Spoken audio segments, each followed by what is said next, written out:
Saudara-saudara, Bapak Ibu yang dikasihi Tuhan, saya meyakini setiap kegiatan atau tindakan keseharian kita, bila kita lakukan dengan sepenuh hati akan berbeda dengan bila itu dilakukan secara terpaksa atau di bawah tekanan. Seperti seorang ibu yang senantiasa kesehariannya dia bisa mencuci piring, mencuci baju, membersihkan ruangan, memasak, merawat anak, dan lain-lain sebagainya. Akan berbeda bila itu dikerjakan dengan sepenuh hati. Ada suasana yang tidak terasa berat mengerjakan itu, sekalipun waktu mengerjakan itu bisa seharian. Apalagi kalau suruh gosok pakaian. Pakaian anak, pakaian suami yang ada di rumah. Suasana yang tentu saja berbeda sebaliknya kalau itu dilakukan karena bersungut-sungut dan kesal. Melihat pakaian yang akan disetrika menggunung, kayaknya sudah lama tapi nggak berkurang-berkurang, dia semakin kesal. Dan ada aja yang dikatakan ungkapan kekesalan dia selama dia nyetrika. Misalkan, saya yakin betul kekuatan seseorang bertahan mengerjakan sesuatu yang diminta atau yang menjadi kewajibannya itu karena dia mengerjakan dengan sepenuh hati. Kenapa? Sebab ketika ia sepenuh hati melakukannya, ia dalam suasana yang gembira, suasana yang gak capek walaupun memang fisik itu lemah, suasana yang gak kesal tapi tersenyum. Ini sangat menyenangkan sebenarnya Bapak Ibu Saudara. Hal-hal yang kecil, sederhana kita lakukan dalam keseharian kita. Pada pagi ini kita akan menemukan sebuah kesaksian firman Allah dalam kitab Yeremia. Sama dengan kitab Yesaya sebelumnya yang pernah kita juga hayati. Kalau Yeremia di tengah-tengah umat Allah yang sedang dihukum oleh Allah, dibuang ke negeri asing, penderitaan fisik, psikis, bahkan juga harga diri yang mungkin runtuh sebagai umat Allah yang seolah dihina saat mereka diasingkan ke negeri yang jauh. Yeremia melihat itu penderitaan tersendiri. Tetapi Bapak Ibu Saudara, di tengah-tengah kondisi itu Yeremia sama seperti Yesaya, disampaikan firman Allah kepadanya untuk diberitahukan kepada umatnya akan rencana Allah memulihkan kondisi umat dan mengembalikan ke tanah kelahirannya. Tentu berita ini bagi Yeremia pun Yesaya sebelumnya itu berita yang menggembirakan. Berarti ketika melihat hukuman terjadi, bangsa Israel itu diasingkan, akan ada harapan kelepasan dan tidak selama-lamanya berada di negeri asing. Ini yang membuat Yeremia bersuka cita mendengar itu dan menyampaikan kepada banyak orang, baik yang ada di tanah Israel yang tidak ikut dibuang maupun kepada mereka yang tengah dibuang dalam pesan-pesan yang disampaikan kepada mereka.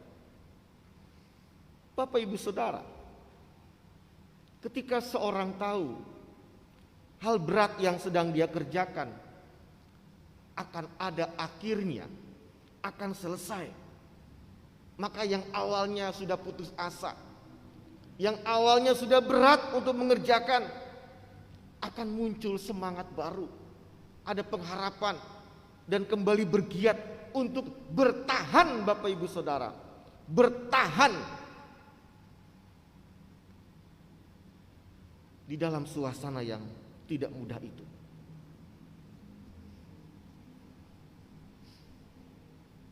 Bapak Ibu Saudara, saya bisa merasakan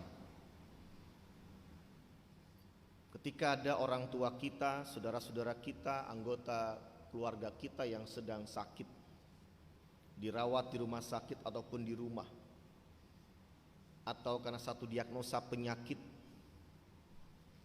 yang berat, dia akan lemah, tidak akan bersemangat, karena dia nggak tahu kapan sembuhnya. Ini untuk yang sakit.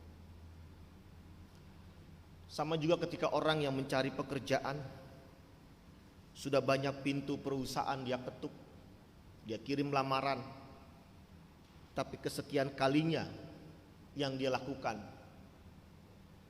tidak ada yang menerimanya. Ini berat. Dia nggak tahu kapan ada satu perusahaan yang mau menerima dia bekerja, mengingat usia yang bertambah. Jadi kondisi di mana kita menjadi orang yang tidak tahu kapan ini akan berubah, yang kita mau akan selesai dan akan didapat seperti yang kita rencanakan. Sebuah keadaan yang tentu bisa mematahkan semangat kita. Kita nggak tahu kapan, namun sebaliknya Bapak Ibu Saudara, bila kita tahu dan kita diberitahu waktu ada kesembuhan, diterima pekerjaan, masalah bisa diselesaikan, maka seketika, sekalipun masih kondisi lemah, sekalipun belum bekerja karena menunggu prosesnya, kita akan memandang hari esok lebih indah dan kita akan bergiat luar biasa. Jadi ketika Yeremia mendengar firman Allah disampaikan, bagi dia akhirnya di usianya dia berpengharapan akan melihat umatnya pulang. Bahkan disebut dalam bacaan kita ayat 7-14 beberapa kata aktif, kata kerja yang menegaskan proses yang dirindukan oleh mereka yang sedang menderita, yaitu Allah dikatakan akan memimpin umat pulang, Allah akan membebaskan umat, Allah akan mengubah perkabungan menjadi kegirangan, Allah akan mengumpulkan kembali mereka ke tempat asalnya. Bahkan Allah akan menjaga mereka sebagai gembala, menghibur mereka dan memuaskan jiwa mereka dalam setiap ibadah kepadanya. Saudara Bapak Ibu, tidak terkira sukacita itu. Sama seperti kalau saya ilustrasi, simpel saja. Ketika saya haus, lalu orang memberikan saya minum lagi ya. Seperti yang kemarin khotbah saya.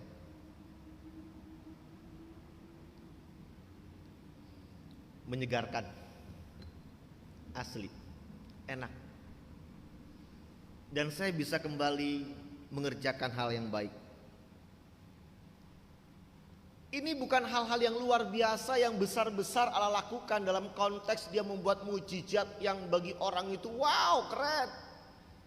Tapi sesuatu aktivitas yang Allah mau berikan, aku ada di situ untuk membantu engkau mengerjakan dan kelangsungan hidupmu akan semakin lebih baik.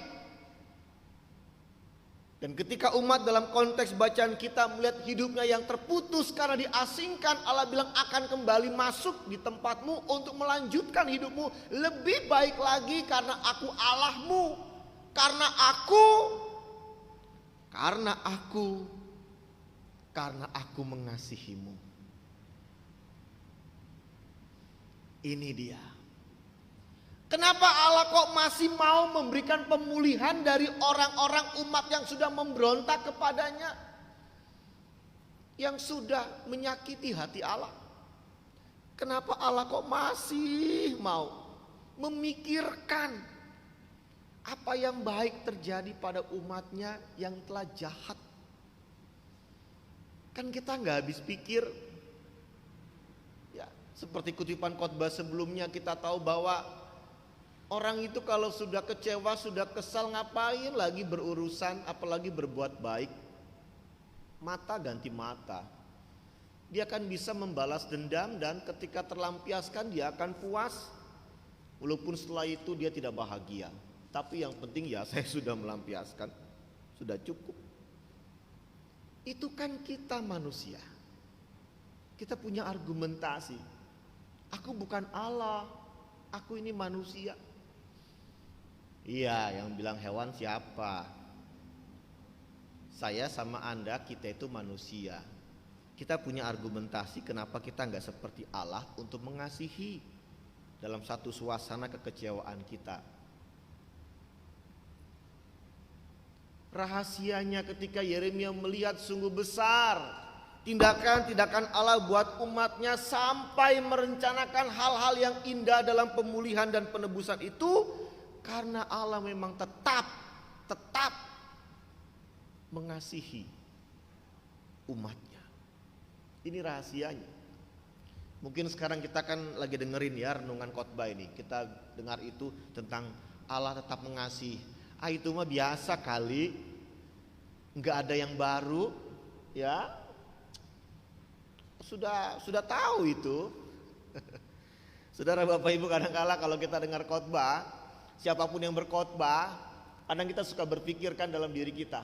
Kita ngamatin loh, diam-diam loh, kita cermatin. Ini khotbahnya, oh ternyata sama dengan pendeta itu, oh ternyata sama dengan yang sebelumnya, oh saya sudah tahu. Nggak ada yang istimewa. Kadang-kala kita kalau dengar khotbah tentang Allah itu mengasihi, kasih Allah itu, karena sering mendengar, kita nggak ada lagi greget gitu loh. Kita biasa aja gitu ya, biasa aja, nggak ada yang istimewa. Sampai kita bilang next Pak Pendeta apalagi, udah pengen cepat pulang dia. Saudara Bapak Ibu, maaf ya, mungkin kita anggap ini nggak luar biasa, nggak istimewa mendengar kalimat itu. Kasih Allah mendasari tindakannya memulihkan umat. Tetapi jujur, saya mengajak kita mengingat peristiwa di mana kita mengakui kesalahan kita, di mana kita menyadari kelemahan kita, dan kita meminta untuk kembali diterima, untuk kita kembali disambut. Kita berharap, maafkan saya, maafkan atas kekilafan saya. Seorang anak datang kepada orang tuanya, adik kepada kakak, atau kepada saudara, atau kepada teman, atau kepada pasangannya mengatakan itu. Karena gak ada seorang yang sempurna, gak ada seorang pun yang benar seumur hidupnya. Dalam peristiwa Anda meminta maaf Bapak Ibu Saudara, apa yang Anda tunggu? Pemberian maaf. Tapi seorang perempuan lebih peka. Apakah maaf itu keluar dari hati atau terpaksa? Ketika dia tahu bahwa maaf itu keluar dari hati, maka dia bisa menangis mendengarnya.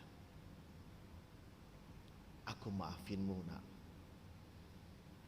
Aku maafinmu istriku, suamiku.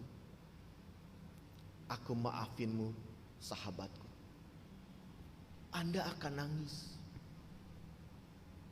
Walaupun kita bingung, yang nyuruh nangis siapa? Yang nyuruh baper siapa?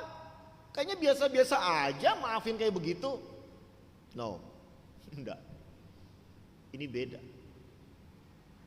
Anda gak bisa mengatakan lebih dari sekedar Anda akhirnya akan menangis mendengar sebuah maaf yang Anda tahu itu kedalaman hati yang betul-betul memaafkan Anda. Karena Anda tahu orang yang mengatakan itu memiliki cinta kasih yang luhur untuk menerima Anda kembali. Anda nggak bisa mengatakan kemudian ketika Anda sedang menangis terharu mendengar itu, Anda ngeledek, ini betulan kan? Nggak bohongan kan? Nggak bercandakan? Nggak. Tapi kalau orang yang rasa mendengar kata maaf itu terpaksa atau dibuat-buat, dia bisa mengatakan, benar, kamu sudah maafin saya, untuk meyakinkan. Jadi yang mau dikatakan, jangan pernah abaikan dan sepelekan sebuah kasih, ketulusan hati mendasari sebuah tindakan.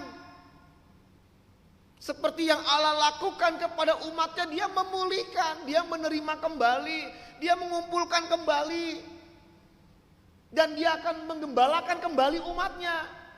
Ayo kita jalan lagi.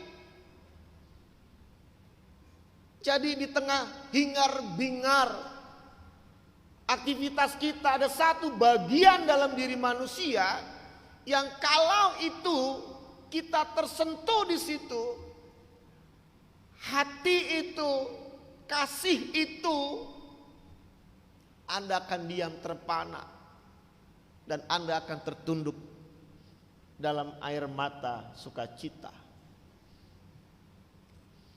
Maka bagi Yeremia ketika mendengar Allah masih mencintai umatnya, bagi dia ini istimewa banget, ini luar biasa banget.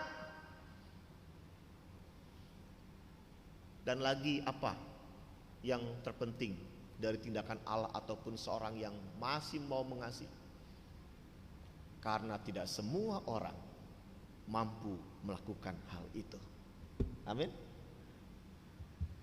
Tidak semua orang mampu mengatakan, aku memaafkanmu. Enggak. Kenapa? Karena ketika orang mau menerima kembali, mengasihi sungguh-sungguh, gak membalaskan dendam, yang seperti Tuhan Yesus katakan, jangan membalas kejahatan dengan kejahatan, tapi balas dengan kebaikan. Gak semua orang bisa melakukan itu, Bapak Ibu Saudara. Gak semua orang mampu, karena harga diri, gengsi, karena gak mau merendah. Sebenarnya jujur, orang yang paling merendah dalam proses memberikan maaf bukan orang yang minta maaf, Bapak Ibu Saudara, bukan. Tapi orang yang memaafkan itu yang merendah sebenarnya. Karena harga dirinya ditekan, Bapak Ibu Saudara. Dia rendahkan dirinya. Dia nggak ingat lagi beban pikirannya, psikisnya ketika mungkin diperlakukan tidak baik oleh anak, oleh orang, teman, atau keluarganya. Dia merendah, Bapak Ibu Saudara, melebihi orang yang meminta maaf. Maka ketika seorang yang minta maaf melihat orang yang memaafkan begitu tulus, merendah serendah-rendahnya, dia menangis. Ingat seperti kalimat Yesus katakan, kalau engkau berbuat baik kepada orang yang jahat kepadamu, seperti engkau menumpuk bara di atas kepalanya. Dia gak akan tahan, dia akan menangis, Bapak Ibu Saudara. Pada akhirnya yang hebat adalah mereka yang bisa memberikan pemulihan, memaafkan. Saya berikan 2 jempol. Karena gak semua orang mampu buat itu. Ada orang tua yang gak terima anaknya sampai kapanpun. Karena merasa sudah dihina, dipermalukan oleh anaknya. Orang tua gengsi. Banyak hubungan sosial, kebersamaan yang kita bisa sebut. Tapi di sini kita melihat betapa Yeremia sangat tersentuh dengan tindakan-tindakan Allah yang mau masih membuka hatinya buat umat yang begitu memberontak dan gak tahu berterima kasih kepada Allah, Bapak Ibu Saudara. Maka mari di minggu pertama bulan Januari di tahun 2021 ini, firman Allah ini justru membuka mata kita. Masih adakah atau maukah orang-orang yang mengaku percaya atau beragama Kristen menghidupkan kasih dalam hati dan dirinya terhadap setiap beban kehidupan atau tanggung jawabnya? Masihkah membuka itu? Yang simpel tadi Bapak Ibu, nyetrika. Kalau seorang ibu tidak kembali menghidupkan kasihnya terhadap orang-orang yang memakai baju-baju ini, dia akan sebel sepanjang dia nyetrika. Tapi kalau dia menghidupkan kasihnya, pas dia mau gosok, ini baju suaminya, saatnya aku buat gosong nih pakaiannya. Anda senang keselnya terlampiaskan dengan baju itu gosong, dia hantem aja itu, ya panasnya lama, mulai gosong, angkat, biar suamiku malu. Tapi beda ketika Anda menyetrika pakaian suami Anda misalkan, Anda tersenyum. Segimanapun dia dalam kelemahan, dia ada bersamaku, aku tetap menerima dia. Anda setrika, Anda senang, dan Anda tersenyum. Ini, hidupkan kembali itu. Tarik kembali kasihmu yang mungkin sudah entah kemana di dalam dirimu. Dan momen tahun 2020 saat ini momen yang sangat tepat dan berharga untuk mempertegas, aku masih punya kasih. Aku masih punya perasaan kasih untuk setiap orang dalam kehidupanku, keluargaku misalkan. Ini sangat penting loh Bapak Ibu Saudara. Mungkin orang bertanya, kenapa sih mesti begitu? Biasa aja kali Pak Pendeta, gak usah lebay. Oke, saya gak mau bilang lebay, tapi apakah Anda senang setiap hari mengerjakan sesuatu dalam kondisi yang kesal? Kalau Anda senang ya lanjutkan. Bapak Ibu, dalam kitab saya bacakan ya, Amsal 15 ayat 13, saya kutip, mengatakan begini. Hati yang gembira membuat muka berseri-seri, tetapi kepedihan hati mematahkan semangat. Ya kalau Anda memilih saya mah gak apa-apa, tetap memedihkan hati, ya sok wae emang enggak. Tetapi sepanjang itu semangat Anda akan hilang. Anda akan lebih tua dari usia Anda, dan bahkan Anda sudah mati di tengah aktivitas hidup Anda. Anda gak punya semangat hidup. Jadi sama seperti Anda mau milih air yang pahit atau air yang segar, tentu akan berpikir, ya air yang segar Pak Pendeta. Oke, lakukan itu. Simple. Tapi jujur, memilih apa yang tadi disebutkan, yang baik itu, Anda harus bergumul memenangkan diri Anda. Karena memang gak mudah. Tapi kita tahu sesuatu yang gak mudah didapatkan biasanya akan berbeda dengan sesuatu yang mudah didapatkan untuk Anda hargai dan Anda pertahankan. Jadi betul bahwa sebenarnya bagi Yeremia kasih Allah ini istimewa. Memiliki kasih itu istimewa. Kenapa? Karena kekuatan Anda beraktivitas bukan karena Anda sehat saja. Anda masih punya obat, vitamin, suplemen. Anda masih bisa makan dan minum, bukan hanya itu. Oh, Anda masih muda. Enggak. Yang bikin Anda masih bisa kuat beraktivitas, salah satunya adalah ternyata hati yang gembira. Hati yang penuh dengan sukacita, hati yang penuh dengan kasih. Amsal 17 ayat 22 saya kutip. Hati yang gembira adalah obat yang manjur, tetapi semangat yang patah mengeringkan tulang. Perhatikan, sudah diingatkan. Mana ada orang yang kemudian mengatakan, oh saya akan sembuh dengan saya bersungut-sungut, dengan saya marah-marah, memaki-maki orang lain karena saya sakit seperti ini misalkan. Nggak akan pernah sembuh dia. Sekalipun dia makan obat, dia makan yang bergizi, tapi kalau psikisnya, kejiwaannya, emosinya itu sedih dan meratap, dia akan sembuh. Mungkin suster akan bilang, Bu, Pak, gimana sih, kami udah capek rawat ibu bapak di sini, tapi bapak ibu kayaknya murung meratap terus, gimana bisa sembuh? Kenapa? Karena kalau pikiran yang jelek, kepedihan hati itu mematahkan semangat. Nggak ada lagi hati yang gembira, itu menjadi racun, bukan obat. Maka luar biasa menghidupkan kembali hati Anda. Perasaan kasih itu luar biasa.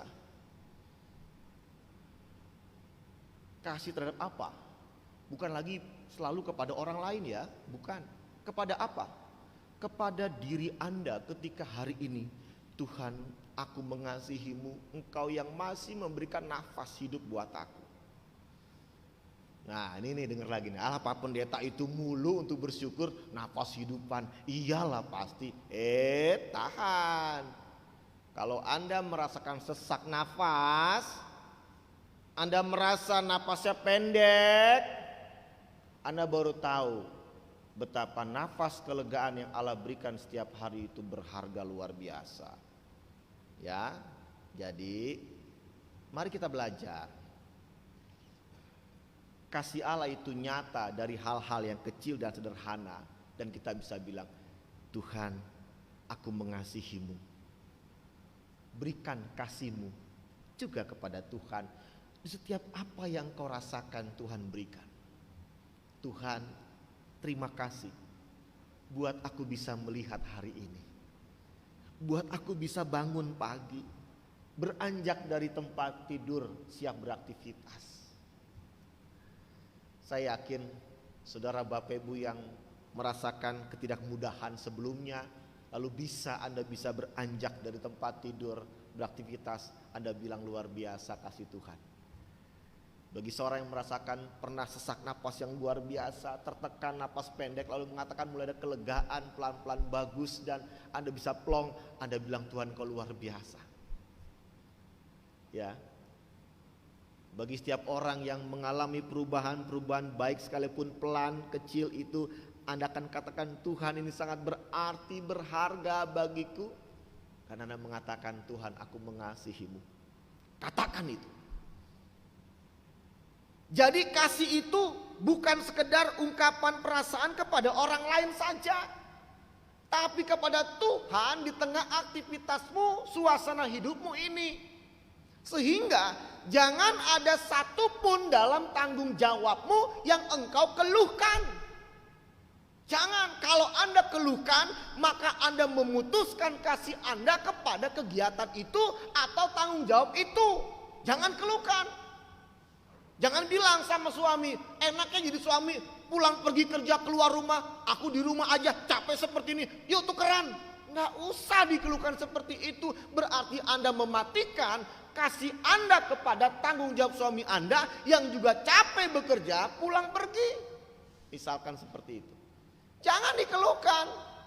Perhatikan, bila ada di antara kita, siapapun kita yang masih mengeluhkan hal-hal yang mungkin kita anggap biasa, jujurnya Anda sedang memutuskan kasih Anda kepada itu. Tanggung jawab Anda. Kenapa? Setiap Anda memutuskan kasih, mengeluhkan setiap aktivitas Anda, kegiatan Anda, maka semakin merosot semangat hidup Anda dan semakin cepat Anda mati. Bukan cuma fisik, tapi seorang yang pelangak-pelongok gak jelas mau ngapain, linglung dia. Sementara hidup ini berharga di mata Tuhan untuk kita ikuti dan hidupkan. Jangan. Oke, ada orang bilang, tapi Pak Pendeta aku nggak kuat, aku nggak suka. Oke, yang bilang engkau kuat siapa? Yang bilang engkau hebat siapa? Enggak, engkau itu lemah, engkau itu nggak mampu, engkau terbatas. Aku tahu karena engkau manusia. Nggak usah kita berargumentasi untuk Tuhan maklumin, nggak usah, dia mah tahu. Tapi justru yang kita harus tahu Bapak Ibu Saudara, ingat khotbah sebelumnya, Tuhan bisa merasakan kelemahan-kelemahan kita. Dia akan berikan aliran kekuatan, kemampuan-kemampuan hal yang baik untuk membuat Anda bertahan. Dan salah satunya adalah kemampuan mengasihi, membuka hati kepada apa yang baik yang kembali harus Anda kerjakan sekecil apapun. Jangan marah sama cucu karena gak suka sama mantu. Cucu gak salah apa-apa.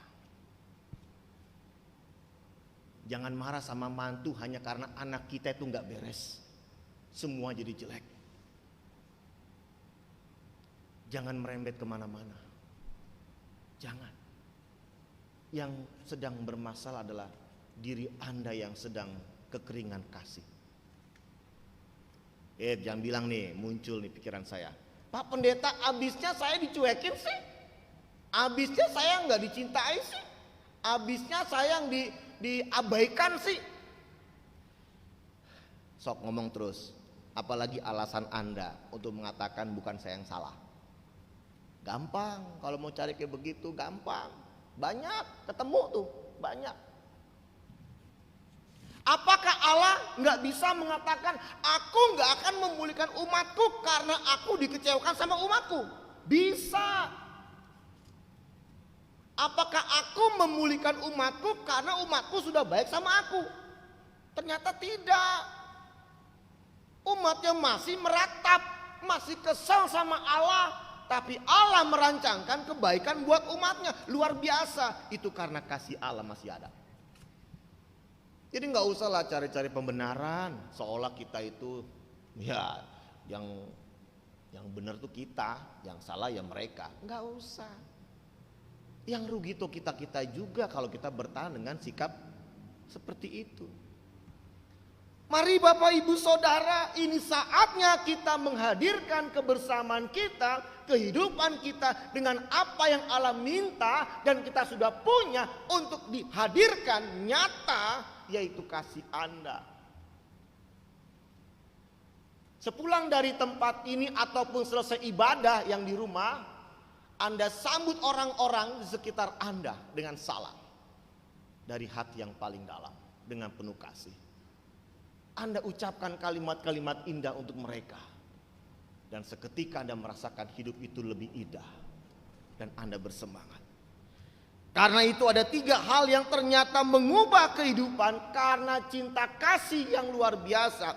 Yang pertama adalah Bapak Ibu Saudara, dengan cinta Anda, dengan kasih Anda, menghadirkan kasih Anda, maka akan terbuka setiap jalan keluar. Ada solusi. Anda jadi tahu apa yang baik yang mesti kita kerjakan bersama. Anda akan jernih berpikir karena Anda betul-betul tetap mengasihi itu. Itu yang pertama. Jangan kaget. Ketika Anda punya hati, punya cinta, punya kasih, akan membuat Anda tahu langkah-langkah selanjutnya apa. Ada sebuah solusi, ada jalan keluar. Yang kedua, ketika Anda masih punya kasih dalam setiap aktivitas Anda akan selalu bersemangat mengerjakannya.